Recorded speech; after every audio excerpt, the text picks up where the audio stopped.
Guys, welcome to my vlog. So ayan guys, kadarating ko lang po guys, galing Quiapo. At namili po pala tayo ng kaunti lang naman. Meron tayong biniling bag. Ito nga po pala guys siya. Tatlong piraso lang ito guys. Ang benta ko nito ay 180 pesos. Ayan, 180. Ang lalaki niyan guys. Ayan, hinahanap ng mga customer ko, lalo na yung mga rider. Tatlong piraso lang yung binili natin guys. At meron din tayong, bumili rin pala ako ng ilaw kasi yung ilaw ko pala ay pondido. Na so mag-isang linggo tayong walang ilaw at ito yung papakabit ko na kay Habi. Ibigay ko na sa kanya guys.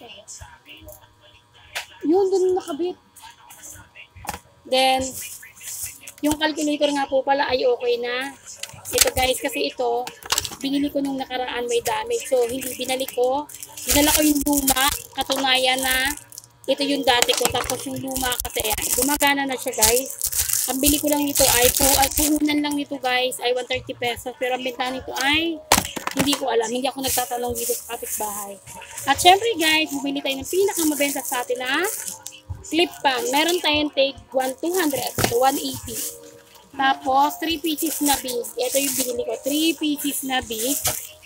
Ayan. So yun guys. 3 pieces na big lang yung binili natin. Syempre, para ano, at bumili rin tayo ng Jollibee ng aking prinsesa. At meron din tayong binili na, meron akong binili tinapay tinapay, binili ko lang yan dyan sa bakery. At yun lang guys, magkakape nga po pala ko. Bye!